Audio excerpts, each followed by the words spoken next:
You think after 6 years of having Nerf and Nerf reviews, I would have made a Guardians load up by now. Anyway, hey everybody, this is Retrokid Reviews, finally coming back from the first weekend of Guardians Volume 3, and it's surprisingly still Guardians and it's good, but you knew that already. So, more importantly, this is going to be more sporadic spoilers. I'm going to be missing details. Like I said, this was my first weekend, a little my first day after seeing it this past Sunday as of this recording. So, more importantly, I'm going to miss some details and stuff like that. It'll be sporadic and non spoilery at the same time. So, where to start for most of the semi drama that was happening in between? Obviously, the biggest elephant in the room in James Gunn's case is that, yeah, he is getting the DC job, and I think even 6 years prior was some weird Twitter stuff, but he got cleared as time went on, and then a lot of cash shenanigans. More importantly, Batista says Drax just didn't want to do shirtless, show my abs kind of stuff, and it was like, you could just put a pullover hoodie on and just be shirtless. I mean, sleeveless, kind of like, I don't know, because sleeves are bullshit for Critical Role fans, just saying. Anyway, ultimately, the plot of it is kind of what a lot of people were doing with the early reviews, was that, yeah, it's mostly Rocket's movie, you can definitely tell. The soundtrack is, okay. I mean, yeah, the Guardian series is known for their needle drops, and obviously as time went on, everyone has copied that formula to other fledgling or even okay cinematic universes and stuff like that. In this particular case, it's not bad. The other elephant in the room, I never got around to doing the holiday special I did in the top 10 of the year last year, so go to that in the and cards, not end cards, in the cards. I thought it was an okay special, and the reason why I'm mentioning it here is because it ties back into this volume. Yeah, Nowhere is mobile. For those who don't know, Nowhere, I think historically throughout the MCU's like space lore, is that it was a dead god, space god kind of thing. Was over confirmed. I think when Eternals was out that it was an Eternal. Long story there. And essentially, I'm happy that it's more lived in than I saw in the holiday special. It had every character you could think of, just placating around all of it. My favorite, of course, was obviously Sean Gunn, just trying to like do Yondu's flute the whole time. It was a good character arc. It was made a lot of sense, and just back and forthing with Cosmo was pretty funny too. If you're worried about any humor, if this was gonna be the darkest version of the trilogy, no, not really. I mean, there are moments where you go like, oh shoot, is somebody actually gonna go, kind of territory, but it's really not. I don't know. I think Gunn didn't want to like actually commit to that kind of like dark telling, and it is his friends, both in and out of camera. So I don't know. It'd be kind of weird and messed up to do it. Anyway, the plot this time around is the High Evolutionary trying to go for Rocket. Long story there. Apparently there was a subplot of him slightly being smarter than the High Evolutionary that pissed him off immensely. And for MCU villains going into Phase 5 post Quantumania, another thing I have to address the elephant in the room is the John the Major situation. Yes, I'm very much aware of the potential abuse allegations he may have had with one of his girlfriends. Long story short, I believe not much, but I want to hear him out. I want to see some sort of like result of it hopefully soon, because yeah, Kang is supposed to be the big guy of like this entire phase going into both the next couple Avengers films, obviously the Kang Dynasty and Secret Wars. So I don't really know what is going to be happening there, but yeah, it's not as turbulent as you think. As far as the MCU as a whole, back to this movie though, it's a regular that Gunn had during Peacemaker. I might have got the names right when I was doing that review. Let me know in the comments if I get this one right, by the way. QQ Alui, and I just botched that immediately. Sorry, man. But yeah, he is a really good High Evolutionary. I think the last time in my touchstone to just the whole concept of the High Evolutionary and Counter Earth, which was mostly, I think, shown in like the trailers. That Zootopia looking place, yeah, that's Counter Earth. My touchstone to it obviously was Spider-Man Unlimited. Retro card there, if you want to see how I reviewed it when it was still in Netflix days, before now on Disney Plus. For Gamora and Quill, wow, been a while. They did okay. You can definitely tell it was a time displaced version of Gamora. She had a more obvious full life with Ravagers and was more happier and stuff like that. I think I'm gonna go with what the Kind of Funny guy said on their interview over the weekend. Card to it, I think it finally officially dropped. There wasn't enough time mentioning Peter's like want to go back to Earth proper just to see his grandpa to see if he was still a thing. Also, it's a who's who of like people that Gunn has worked with, not just in this trilogy, but like through Slither and through other stuff, and even through like his version of the Suicide Squad. In like the whole heist sequence in the organic prison slash like workplace area. You get a Nathan Phelan cameo. My bad if I messed his last name.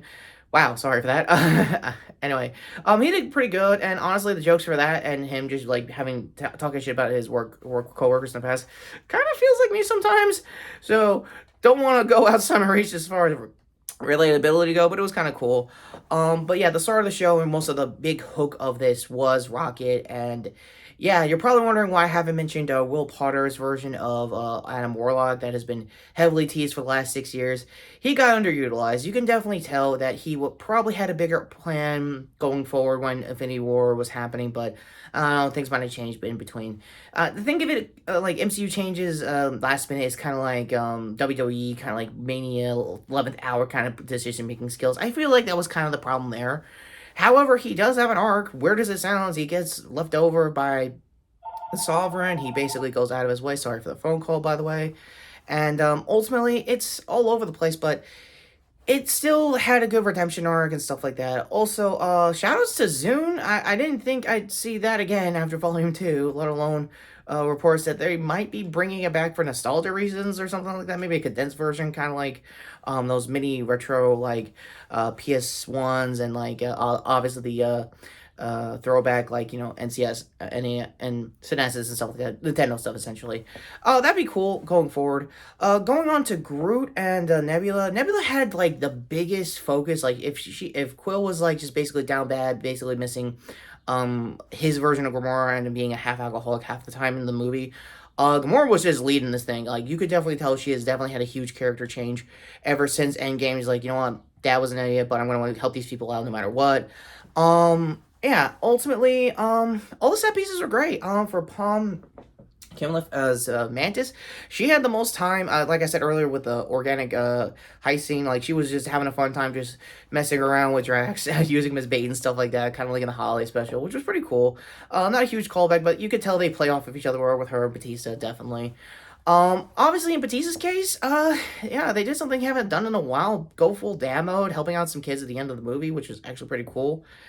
And yeah, on to the last guy for casting, Bradley Cooper's Rocket. Yeah, like I said earlier, you can definitely tell this is his movie. You can definitely tell it's his origin story that's been long overdue since like the first one. And obviously, you never really want to talk about it much in character because, it's abuse, it's trauma. You don't really want to talk about it eventually, but when you do, it's going to hurt regardless. So I can see that. I was seeing us at a local Regal. With my mom and my family, and my mom, who has seen the least amount of MCU, was bawling the most until my soon-to-be sister-in-law was like, no, I was bawling more, kind of thing. So shout outs to them on that. But yeah, it's definitely an emotional hit. Like I said, the soundtrack is the same needle drops you would saw in the trailers, but probably some new ones, especially in the opening, and sort of like out of not out of character, but like something like more of a good progression. Like it's Rocket leading in the cold opening instead of Peter usually, so that's actually a really good plus. And the whole theme is like him taking over the Guardians. Yeah, that makes a lot of sense going forward. Going to the spoilers for that. Yeah, and one last thing before we get to the end cards and my final thoughts. I just want to say for the Highland Evolutionary, yeah, he had a good backstory reason why he's after Rocket more than just, he's smarter than him.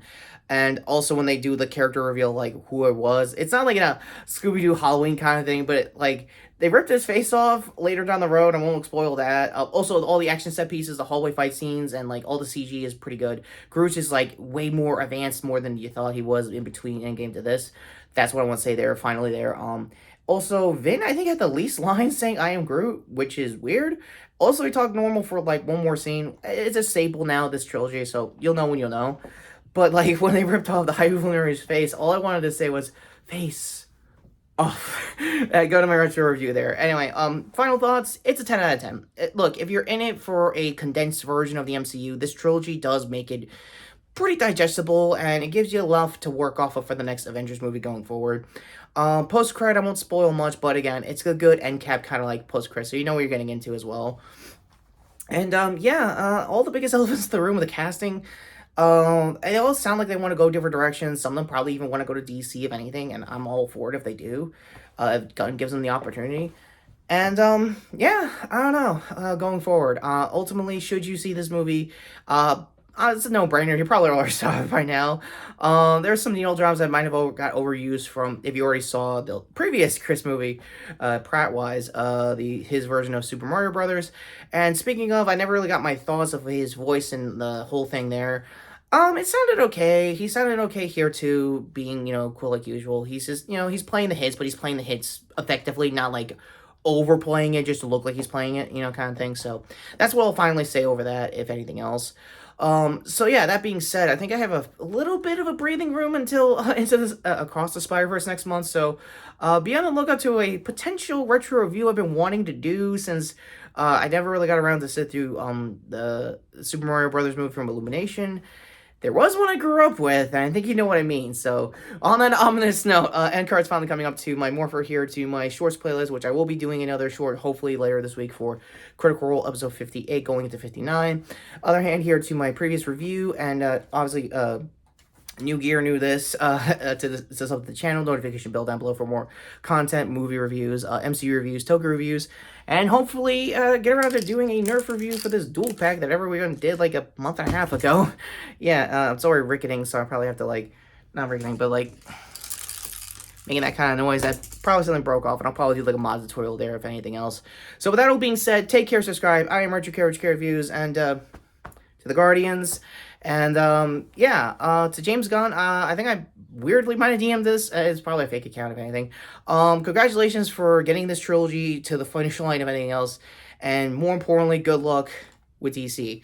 And I'm not gonna lie, if you do any tokusatsu, like, I don't know, any, like, Kamen Rider in general and trying to make it, like, a Warner Brothers property, yeah, I will be showing up to that. Also, I remembered about the Fathom event that might be happening for Shin Kamen Rider, so that might also be another review as well. Be on the lookout for that. I'll let you know in the community post. Till then, take care, and, yeah, that was an emotional Guardians for once. Since, like, what, Volume 2?